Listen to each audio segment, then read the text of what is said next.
하나님의 위대하심을 세상은 알지 못합니다. 하나님이 우리에게 생명 주셨음을 세상은 알지 못합니다. 그러나 우리는 하나님을 아버지라 부릅니다. 아버지의 생명이 우리 안에 있고 우리가 아버지의 자녀가 되었사오니 이제 아버지 계신 곳을 사모하며 바라봅니다. 우리의 인생의 모든 걸음이 아버지를 향한 걸음이 되게 하여 주시옵소서. 예수님 이름으로 기도드리옵나이다. 아멘. 자, 잠깐만요. 오늘 어린이 주일이기도 하고 어버이 주일이기도 해요. 그래서 우리 학생부하고 청년들이 우리 어르신들께 꽃을 준비했습니다. 네, 나와주세요.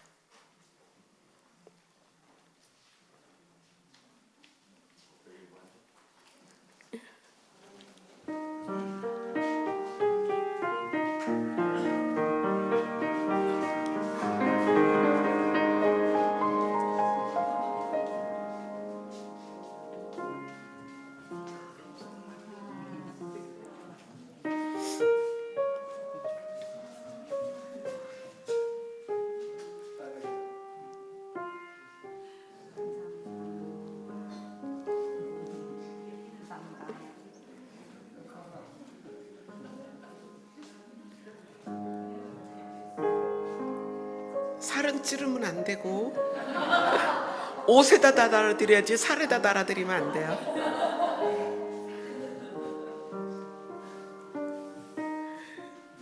네, 우리 학생들하고 청년들이 아주 열심히 준비를 했습니다. 자, 그 다음에 죄송합니다. 우리 스테파노스 어르신들 잠깐만 기다려주세요. 우리 청년들이 사역자분들께 꽃을 달아드리겠다고 그래서 꽃을 우리 사역자분들께 달아드리는 시간을 갖도록 하겠습니다.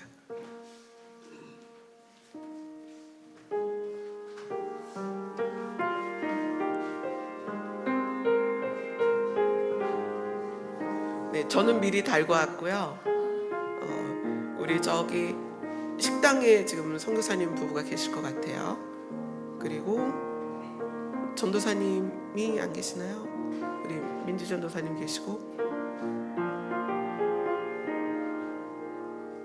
네. 자, 그 다음에 우리 교회에는 1세기를 향하여 달려가는 분들이 계세요. 1세기를 향하여 이제 그분들께 꽃을 증정하도록 하겠습니다. 박남금 어르신, 오혜자 어르신, 김은선 어르신.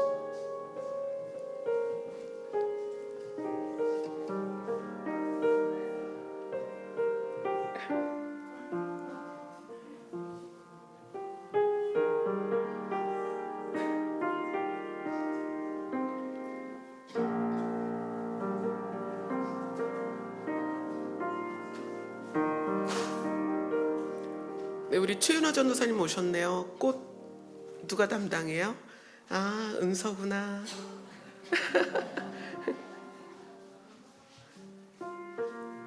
네, 우리 성도님들, 우리 어르신들의 기도 때문에 우리가 지금 이렇게 믿음의 유산을 받고 하나님의 나라를 바라보게 되었습니다. 우리 어르신들을 향해서 감사합니다. 박수 쳐드릴게요.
감사합니다. 자, 오늘 말씀 보도록 하겠습니다. 요한계시록 20장 6절입니다.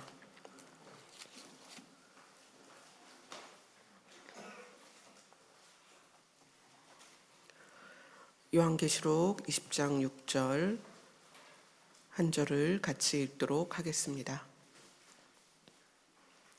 같이 읽습니다. 시작. 이 첫째 부활에 참여하는 자들은 복이 있고 거룩하고도다. 둘째 사망이 그들을 다스리는 권세가 없고 도리어 그들이 하나님과 그리스도의 제사장이 되어 1000년 동안 그리스도와 더불어 왕 노릇하리라. 아멘.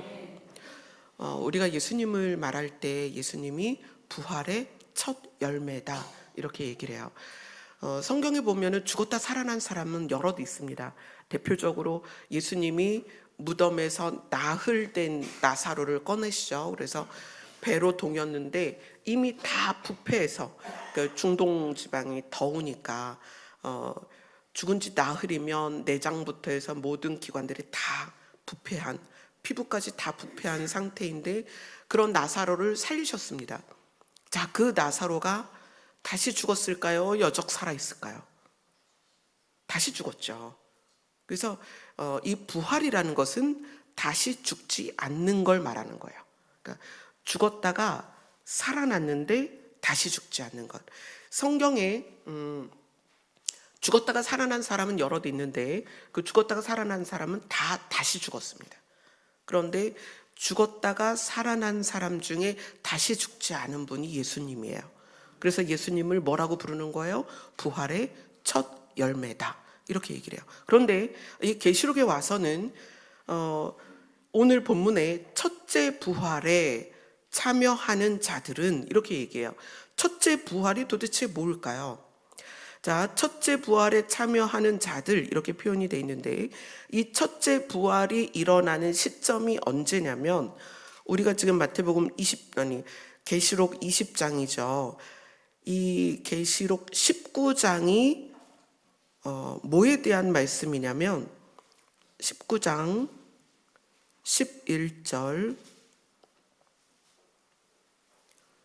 19장 11절 같이 읽습니다. 시작.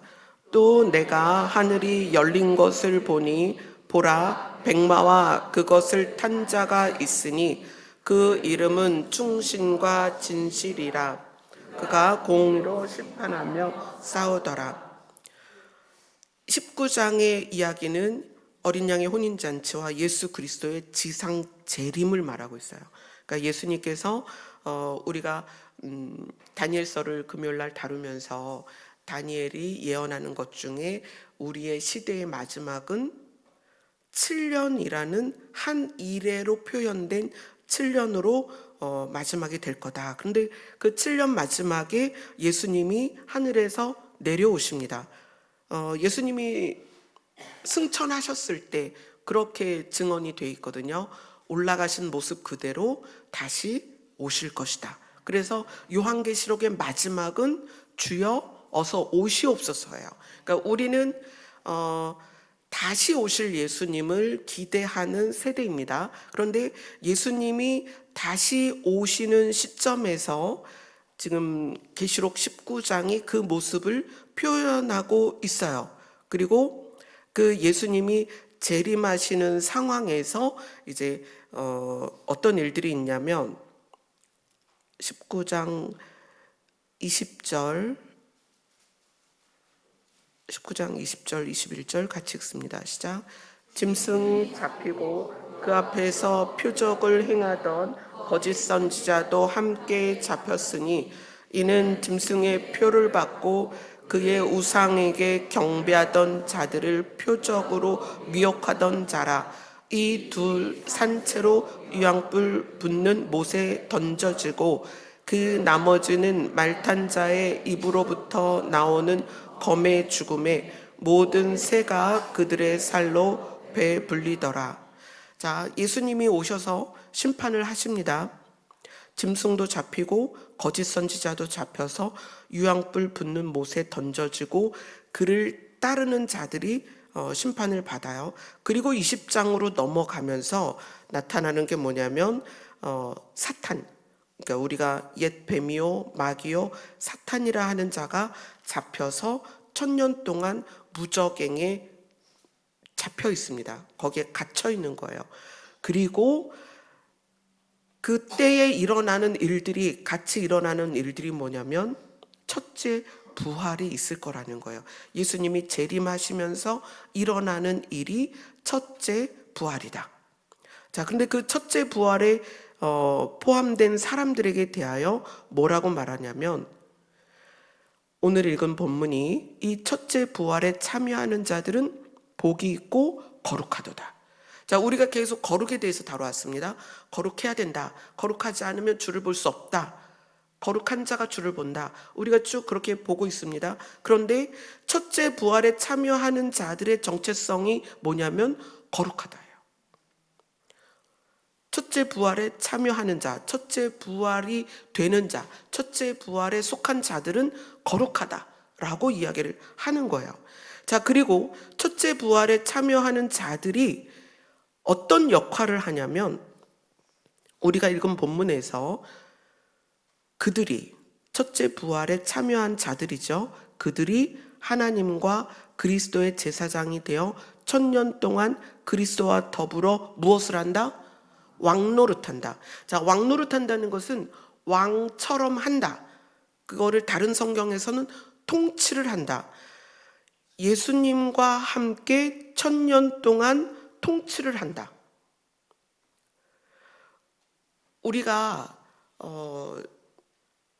지금 1세기를 바라보는 어르신도 여기 계시고, 우리 스테파노스 어르신들도 지금 찬양을 했지만, 외모로 볼 때에는 낡아지고, 그죠? 우리의 몸이 낡아지고 연약해지고, 그래서 기능이 굉장히 힘든 상황이 되셨어요. 그런데 첫째 부활에 참여하는 자들은, 그러니까 죽었다가 살아나는 거예요. 그러면 이제 죽음이라는 게 있어야 되죠. 첫째 부활에 참여하는 자들은 예수 그리스도와 함께 1000년 동안 통치할 것이다. 여러분, 우리의 미래는 가시적으로 보이고 들을 수 있는 것에 한정되어 있지 않습니다.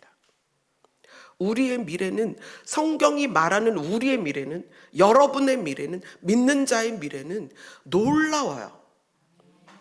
우리가 그것을 교회에서 알려주지 않았고 배운 적이 없기 때문에, 계시록을 다루지 않으면 우리의 미래가 어디로 생각되냐면, 우리 몸이 아파지고 병들어서 죽으면 끝이야. 우리의 미래를 그렇게 처절하게 바라봅니다. 그러나 성경은 그렇게 말하고 있지 않아요. 우리의 미래는 영원할 것이다. 우리의 미래는 영원합니다. 그래서 지금 그 영원을 어떻게 시작하는지 오늘 보는 거예요.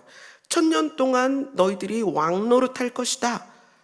첫째 부활에 참여하는 자들에 대해서 1000년 동안 1000년 왕국에서 예수님과 함께 왕노릇할 것이다. 통치할 것이다.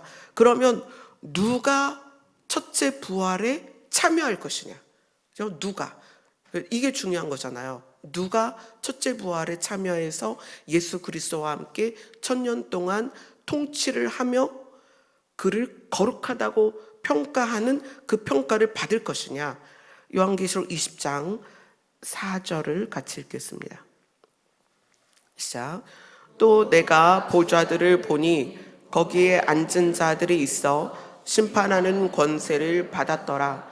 또 내가 보니 예수를 증언함과 하나님의 말씀 때문에 목배임을 당한 자들의 영혼들과 또 짐승과 그의 우상에게 경배하지 아니하고 그들의 이마와 손에 그의 표를 받지 아니한 자들이 살아서 그리스도와 더불어 1000년 동안 왕노릇하니.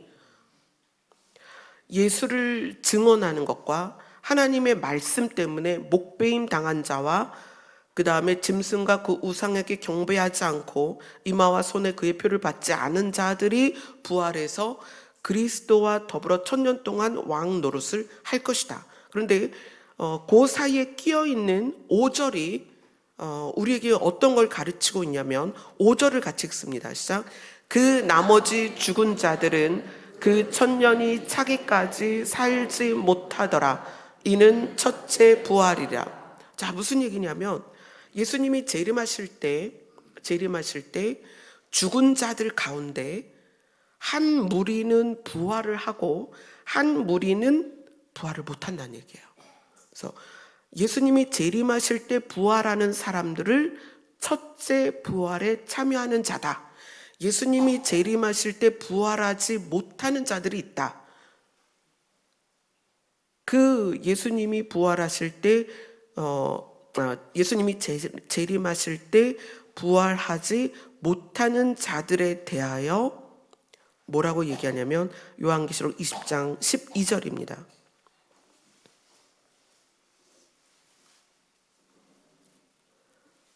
12절 같이 읽겠습니다. 시작. 내가 보니 죽은 자들이 큰 자나 작은 자나 그 보좌 앞에 서 있는데 책들이 펴 있고 또 다른 책이 폈으니 곧 생명책이라. 죽은 자들이 자기 행위를 따라 책들에게 기록된 대로 심판을 받으니.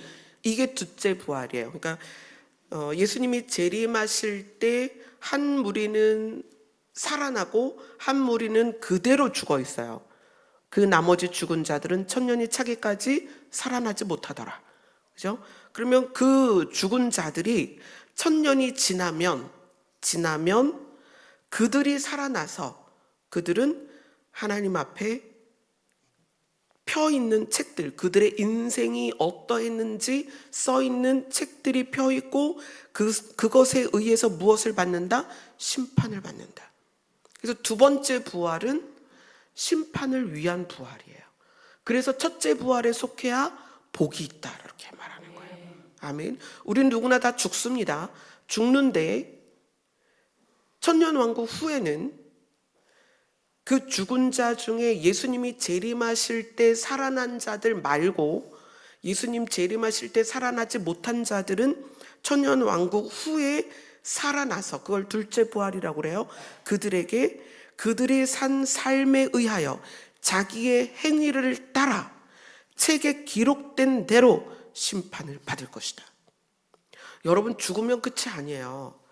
사람들이 뭐 여러 가지 문제로 자살을 하기도 하고 인생을 막 살고 죽으면 끝이지 이렇게 말하는데 여러분, 죽으면 끝이 아닙니다. 죽은 사람들이 반드시 살아납니다.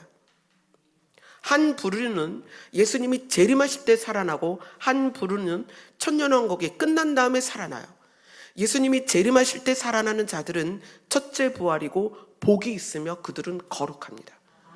그러나 천년왕국이 끝난 다음에 부활하는 자들은 심판을 받기 위해 부활한다는 거예요. 그럼 죽으면 끝이에요? 아니요. 죽으면 끝이 아니에요. 죽었을 때 또 다른 시작이 있다는 걸 여러분 아셔야 돼요. 그래서 오늘은 첫째 부활에 대해서 이야기를 하는 거예요.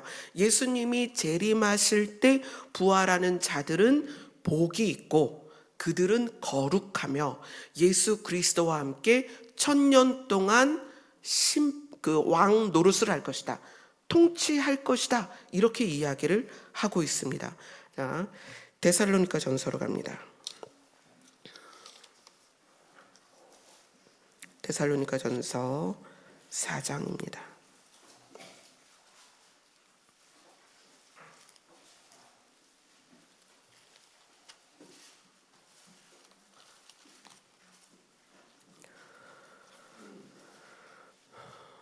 데살로니가 전서 4장 16절, 17절을 같이 읽습니다. 시작.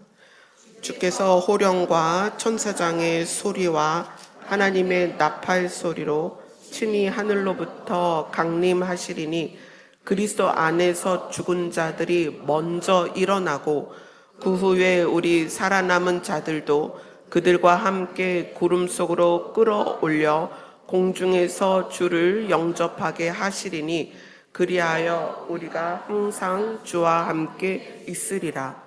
자, 5절에 호령과 천사장의 소리와 하나님의 나팔 소리가 하늘로부터 나면서 예수님이 강림하십니다. 재림하세요. 그때에 누가 먼저 일어난다? 그리스도 안에서 죽은 자들이 먼저 일어난다. 그게 뭐다? 첫째 부활이다. 근데 첫째 부활에 속한 사람들은 복이 있고 거룩하다. 그들은 예수 그리스도와 함께 천년 왕국에서 통치할 자들이다. 근데 이 대상, 첫째 부활에 포함되는 대상에 대해서 그리스도 안에서 죽은 자들이다 이렇게 얘기해요. 그리고 계시록에서는 예수를 증언함과 하나님의 말씀 때문에 목배임 받은 자들이다. 그리고 표를 받지 않은 자들이다. 이렇게 얘기해요. 그래서 저는 이것이 그리스도 안에서 죽은 자들이 먼저 일어나는데 그리스도 안에서 죽은 것과 목배임을 받는 게 어떤 관계가 있을까? 그리스도 안에서 죽은 자들이 먼저 일어나는데 그들이 첫째 부활에 속하는 자들이라면 그들의 공통점, 그리스도 안에 죽었다는 것, 그 다음에 목배임을 받았다는 것. 근데 그 목배임이 예수 그리스도를 증언하는 것과 하나님의 말씀 때문에 목을 베었다는 거예요. 자, 그럼 이건 무슨 관계가 있을까요? 자, 이거를 한번 봅시다. 자, 빌립보서로 갑니다.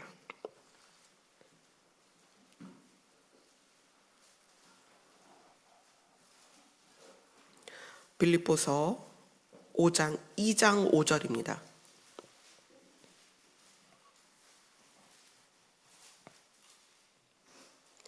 빌립보서 2장 5절 같이 읽습니다. 시작.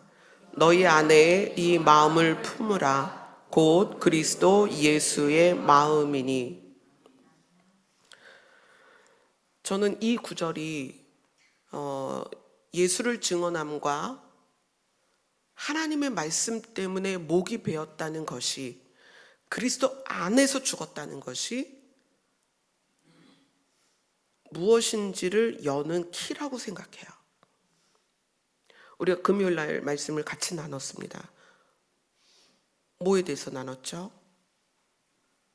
경건은 성결한 것은 계산하지 않는 것이다. 머리로 계산하는 것이 아니다. 사람과의 관계에서 정결한 삶, 거룩한 삶, 성결한 삶은 사람과 사람이 사는 관계 안에서 머리가 아니고 마음으로 나가는 거예요. 그런데 너희 안에 이 마음을 품으라. 곧 그리스도 예수의 마음이니. 자, 이 마음을 품는다는 것은 마음가짐이라는 단어로 표현할 수가 있어요. 우리가 마음가짐을 어떻게 해야 된다라는 표현을 많이 하죠. 어떤 마음을 가졌느냐로 행동이 나온다는 거예요. 그죠? 수신, 제가, 치국, 평천하. 그러면 수신, 마음을 닫고, 제가, 가정을 돌보는 거예요. 그죠? 우리의 행동은 마음에서 출발합니다. 근데 너희 안에 이 마음을 품어라. 누구의 마음이다? 그리스도 예수의 마음이다. 근데 그리스도 예수의 마음을 마태복음 11장은 온유와 겸손이다. 이렇게 얘기해요. 자, 온유와 겸손이 우리 안에 있으면 빌립보서 2장 1절부터 4절을 같이 읽습니다. 2장 1절로 4절입니다. 시작. 그러므로 그리스도 안에 무슨 권면이나 사랑의 위로나 성령의 무슨 교제나 긍휼이나 자비가 있거든 마음을 같이하여 같은 사랑을 가지고 뜻을 합하여 한 마음을 품고 아무 일에든지 다툼이나 허영으로 하지 말고 오직 겸손한 마음으로 각각 자기보다 남을 낮게 여기고 각각 자기를 돌볼 뿐더러 또한 각각 다른 사람들의 일을 돌보아 나의 기쁨을 충만하게 하라. 그리스도 안에서 죽은 사람들이 첫째 부활에 참여합니다. 근데 그리스도 안에서 죽은 사람이란 예수 그리스도를 증언하는 것과 하나님의 말씀 때문에 죽었다는 거예요. 그렇죠? 실제로 지금도 전 세계의 많은 곳에서 실제로 순교하는 분들이 많이 있습니다. 베트남도 공산 국가이기 때문에 전도를 할 수가 없어요. 지금 중국은 사실은 훨씬 더 강화됐습니다. 그래서 중국에서도 교회가 전도를 할 수가 없어요. 근데 우리나라에서 우리는 그런 어떤 법적 제재를 받지 않습니다. 그러면 우리는 그리스도 안에서 죽는다는 게 뭘까요? 우리는 어떻게 예수를 증언함과 하나님의 말씀 때문에 목을 베일 수 있을까요?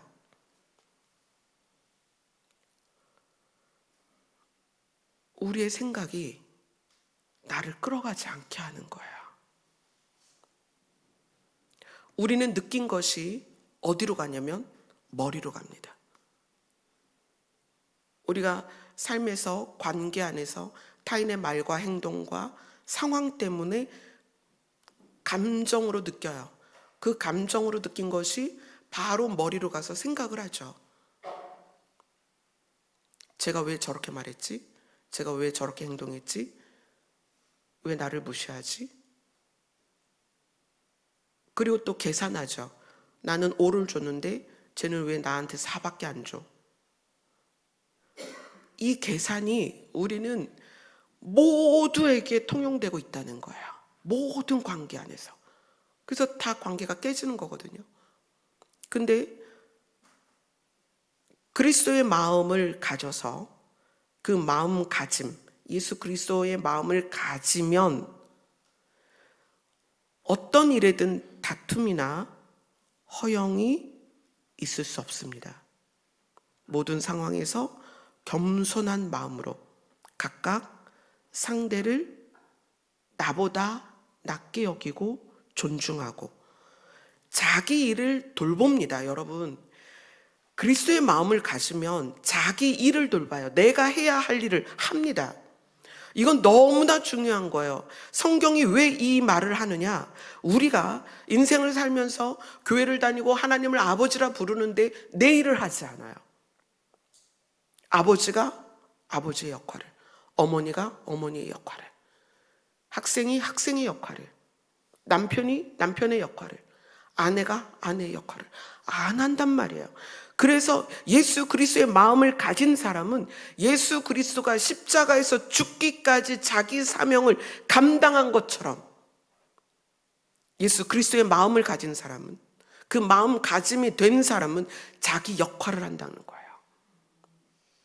그래서 자기 일을 돌본다. 내 일을 한다는 거예요. 뿐만 아니라 어떻게 해요? 타인의 일까지. 내 일을 돌보고 그 다음에 다른 사람의 일도 돌본다. 이렇게 성경이 말하고 있어요. 우리가 목이 베인다는 것은 우리의 계산과 우리의 생각을 내려놓는 거예요. 여러분 안에 불평과 불만과 억울함은 어디에서 오느냐? 계산에서 오는 거예요. 왜 내가? 왜 나만? 왜 너는? 계산이거든요. 그래서 우리에게 뭘 말하느냐? 마음을 가져라. 누구의 마음을? 예수님의 마음을 가져라. 마음가짐이 바르게 돼야 된다. 자, 그러면 삶이 바뀝니다. 에베소서로 갑니다. 빌립보서 바로 앞이 에베소서예요. 에베소서 5장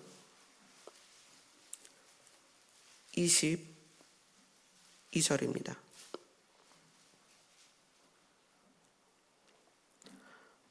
같이 읽습니다. 여자분들만 읽겠습니다. 시작. 아내들이여 자기 남편에게 복종하기를 주께 하듯 하라. 아멘이에요? 아멘이 싫어요? 아멘이에요? 아멘이어야 합니다. 이게 마음가짐이에요. 아직은 안 될 수 있어요. 아직은 힘들 수 있어요. 그런데 이 마음을 가져야 된다는 거예요. 예수 그리스도의 마음을 가지면 아내들이 자기 남편에게 복종합니다.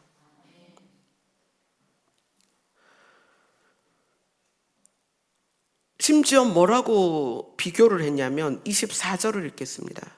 시작. 그러므로 교회가 그리스도에게 하듯 아내들도 범사에 자기 남편에게 복종할지니라. 사실 저는 이거 되게 힘들었거든요. 정말 처절하게 이 말씀에 순종을 했습니다. 안 되니까 하나님께서 그렇게 말씀하시더라고요. 남편을 한 발도 앞서지 마라. 뒤에 있으라는 거예요. 어떻게 해요? 저 사람은 신학하면서도 술 마시고 여자 문제가 있고 맨날 노름하고 노래방 가고, 도대체 제가 순종을 할 수가 없다고. 한 발도 앞서지 마라. 너의 뼈를 깎아라. 네 남편의 갈비뼈다. 너는 네 남편의 갈비뼈 크기로 너를 깎아라. 근데 보니까 제가 너무 커져 있는 거예요. 남편을 비교할 때 제가 커져 있는 거예요. 그래서 판단하고 정죄하고 비난하고 미워하고 원망하고, 그것을 깎아내고 잘라내는데 남편의 갈비에 들어갈 수 있는 뼈만큼 작아지는 게 정말 힘들었다는 거예요. 그런데 그게 옳아요. 그래서 성경은 교회가 그리스도에게 하듯 아내들이 남편에게 해야 된다는 거예요. 자, 남편들 너무 좋죠? 아싸! 집에 가서 이제 큰 소리 치고 어깨 딱 펴고. 자, 근데 남편들에게 주시는 말씀이 있어요. 25절을 같이 읽습니다. 시작. 남편들아 아내 사랑하기를 그리스도께서 교회를 사랑하시고 그 교회를 위하여 자신을 주심같이 하라. 어떻게 하라는 거예요? 아내를 위하여 십자가에 못 박힐 만큼, 목숨을 내놓을 수 있을 만큼, 아내 대신 채찍을 맞을 만큼, 아내 대신 창이 옆구리에 찔리는 고통을 감수할 수 있는, 그렇게 사랑하라는 거예요. 아멘 소리가 안 나와요. 자, 남편분들 다시 읽겠습니다. 25절입니다. 시작. 남편들아 아내 사랑하기를 그리스도께서 교회를 사랑하시고 그 교회를 위하여 자신을 주심같이 하라. 자, 우리 다 같이 박수. 우리 장로님께 박수. 우리 장로님 아주 크게 아멘 하셨어요. 근데 우리가 왜 이게 안 돼요? 머리로 계산하거든요. 저는 그렇게 계산했습니다. 저는 믿음의 가정에서 자랐고 남편은 불신자 가정에서 생활했어요. 그러니까 이 생활 패턴이 너무 다른 거예요. 저는 시간만 나면 기도하고 말씀을 봤어요. 근데 남편은 텔레비를 켜서 야구, 축구, 뭐 복싱 이런 거를 전 세계 리그를 다 봤어요. 그러니까 그거를 보면서 제가 이제 막 판단하는 거예요. 아니 저럴 시간에 기도를 하지, 저럴 시간에 말씀을 봐야지, 막 그러고 있었어요. 근데 하나님께서 정말 벼락 같은 소리로 말씀하시는 거예요. 너는 남편이 말씀을 보는 시간에 못 미치게 봐라. 아니 어떻게 그럴 수가 있어요? 남편이 하루에 말씀을 1시간도 안 보는데 어떻게 그럴 수 있어요? 네가 1시간을 넘게 보면서 남편을 판단하고 있다면 차라리 덜 보는 게 너한테 유익하다는 거예요. 성경을 많이 보는 게 유익한 게 아니에요, 여러분. 제가 그랬어요. 남편은 기도를 못해요. 저는 이제 딱 마음 잡고 앉으면 1시간이 지나야 불이 붙어요. 근데 1시간이 딱 지나면 남편은 와서 책상을 쳐요. 야, 그만해. 가자, 이제. 집에 좀 가자. 그러면 이제 옆에서 책상을 치고 저는 기도를 해야 되겠고, 그럼 마음으로 뭐 하겠어요? 주여, 저 남편이 도대체 언제쯤 기도를 할까요? 이러고 이제 울그락불그락해서 일어나가지고 막 성경책 탁 하고 옆구리에 딱 끼고 막 이러고 집에 왔단 말이에요. 근데 하나님께서는 남편이 1시간 기도하면 너는 50분만 해라. 그게 말이 돼요, 하나님? 저는요 1시간이 지나야 불이 붙어요. 아니, 50분만 해. 네가 1시간을 넘게 하면서 남편을 비난하고 비판하면 차라리 남편보다 적게 기도하는 게 너한테 유익하다. 여러분, 기도의 시간의 길이, 말씀 보는 양, 말씀을 아는 지식, 여러분 그게 중요한 게 아니에요.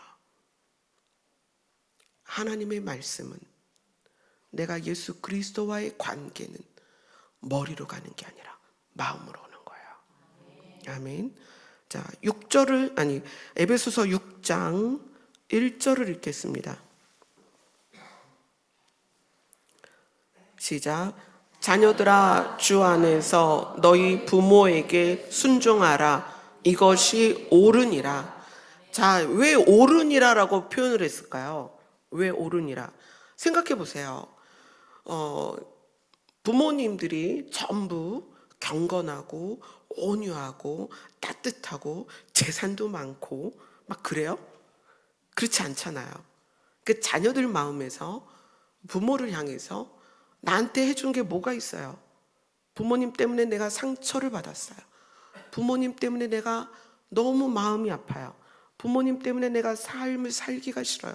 이런 경우가 너무 많다는 거예요. 그런데 그런 것을 계산하지 말고, 다른 사람의 부모와 비교하지 말고, 어떻게 해라? 너희 부모에게 순종해라. 왜냐하면 이것이 옳기 때문이다. 하나님의 말씀은 머리로 가는 게 아니고 마음으로 들어가는 거예요. 자, 그러면 우리의 머리는 누구일까요? 에베소서 5장 23절입니다. 같이 읽습니다. 시작.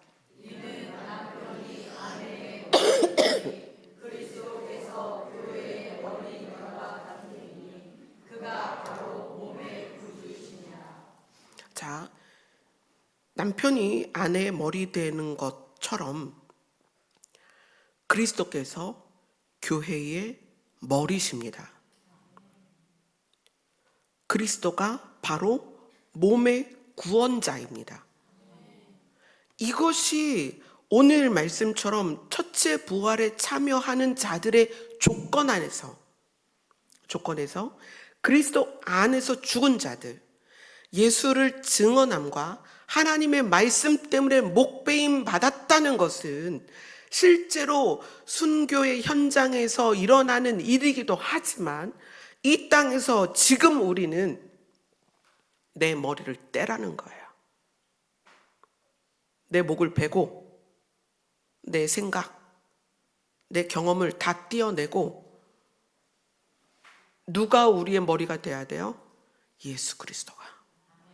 그리스도가 내 머리가 되고 마음을 가져야 됩니다. 누구의 마음을? 예수의 마음을. 예수님의 마음을 갖고 그 다음에 생각해서 행동하면 그 행동이 오늘 에베소서에 말하는 부부 사이의 문제와 부모 자녀 사이의 문제가 해결이 된다는 거예요. 자, 우리가 지금 꽃들을 받으셨잖아요. 꽃 받으신 분들이 다 부모잖아요. 자, 에베소서 6장 4절을 읽겠습니다. 시작. 또 아비들아, 너희 자녀를 노엽게 하지 말고 오직 주의 교훈과 훈계로 양육하라. 부모 입장에서 자녀를 대할 때 아이를 딱 봤는데 아이가 공부를 안 해, 잠을 빨리 안 자, 또는 시킨 걸 빨리빨리 안 해. 그러면은 게으르다, 뭐 아니면 이제 여러 가지 생각을 하잖아요. 거기에 누적된 과거의 경험이 붙어서 어느 날 폭발을 하죠. 그러니까 아이들은 내가 지금 이만큼 잘못했는데 어쩔 때는 5만큼 혼나기도 하고 100만큼 혼나기도 해요. 근데 그때는 뭐가 포함이 된 거예요? 부모의 감정이 포함이 된 거죠. 그러니까 그러한 아비들에게, 부모에게 말하는 거예요. 너희 자녀를 노엽게 하지 마라. 다 안다는 거예요, 여러분. 엄마가 아빠 때문에 열받은 다음에 아들 뒤통수 때리는 거 아세요? 왜 그래요? 차마 남편한테는 못하겠고 열은 받았는데 이 녀석이 물을 흘리네? 그 애 뒤통수를 때리는데 누구를 향한 뒤통수예요? 남편을 향한 뒤통수죠. 또 남편들이 아내한테 열받았어요. 어떻게 좀 해보고 싶은데 안 되잖아요. 근데 그때 마침 아들이 가다가 물을 확 쏟았어요. 그러면 이 여러 가지가 나오죠. 입안에서 거미줄 나오듯이 쫙 뭐 강아지, 뭐 송아지, 또 망아지 뭐 다 나오죠. 막 자녀는 알아요. 부모의 감정이 격해졌을 때 알아요. 그래서 그러지 말라는 거예요. 오직 주의 교훈과 훈계로, 감정으로 하지 말고. 교훈과 훈계가 필요합니다. 바른 걸 알려주고 틀린 걸 교정해 주는 게 필요해요, 자녀들에게. 그러나 감정을 사용하지 말라는 거죠. 5월이 가정의 달입니다. 이 가정에는 기준이 있습니다. 반드시 이 기준이 세워져야 하고, 이 기준이 무너졌을 땐 가정이 문제가 많아요. 자, 그러면 이제 뭘부터 해야 돼요? 기준부터 세워야 됩니다. 무슨 기준을 세워야 될까요? 각자가 예수님의 마음을 가져야 된다. 아멘. 마음가짐이 시작입니다. 그리고 그 마음에서 행동이 나와야 돼요. 근데 불쑥불쑥 내 감정적인 행동과 계산된 행동이 나오잖아요. 그러면 어디로 돌아가요? 머리로 가는 게 아니라 마음으로 가야 돼요. 주님의 마음으로. 그래서 주님 앞에 무릎을 꿇고 주님의 마음을 구하고 주님의 마음을 주님께 배우고, 그러면서 우리의 기준이 세워져 가야 됩니다. 그렇게 세워져 갈 때 부부가 건강해지고요, 가정이 화목해지고요, 아이들이 살아납니다. 반드시 뭐부터 시작해야 된다? 예수님의 마음을 가지는 것, 마음부터.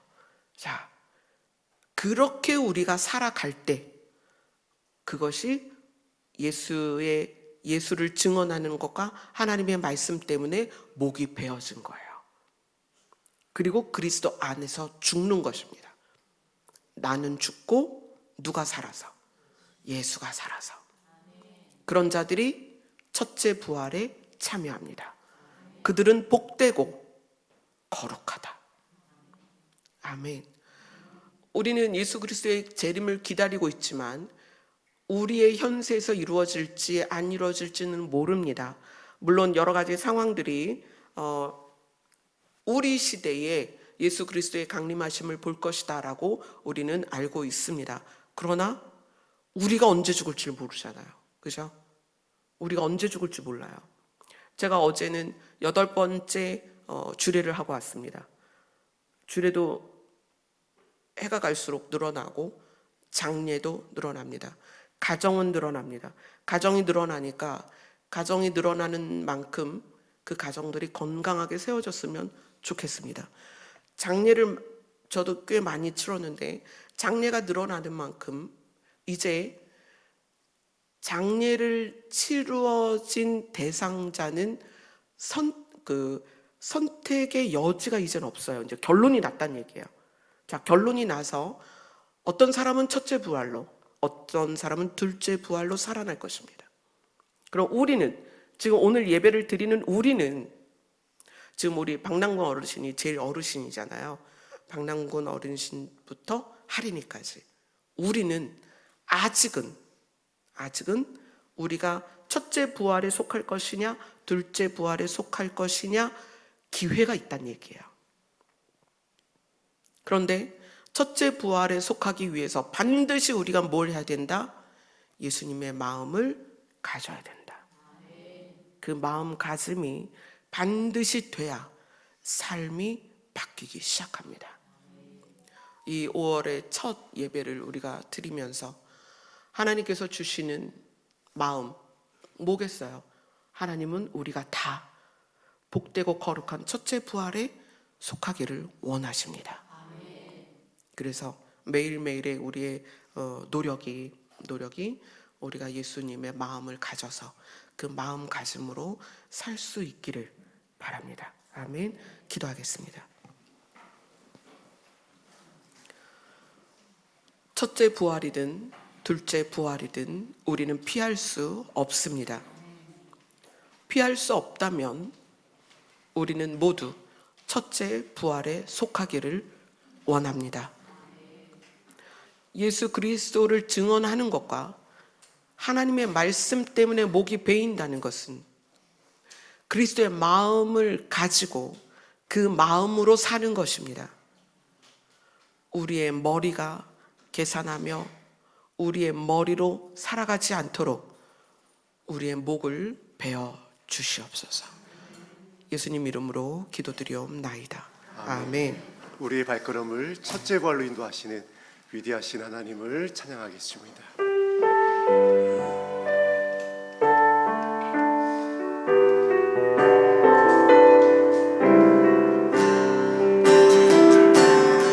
우리 주님 위대하십니다. 우리 주님 위대하며 능력이 많으시도다. 그의 지혜에 무궁하며 인자는 영원하도다. 상한 자리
첫째 부활이나 둘째 부활이나 이런 것들이 진짜 그런 일이 있을 수 있을까 생각하지만 하나님은 위대하시며 능력이 많으십니다. 그분은 우리를 지으셨고 우리를 다시 살리실 수 있으며 그분은 천년왕국에서 또 새하늘과 새 땅에서 우리와 영원하기를 원하십니다.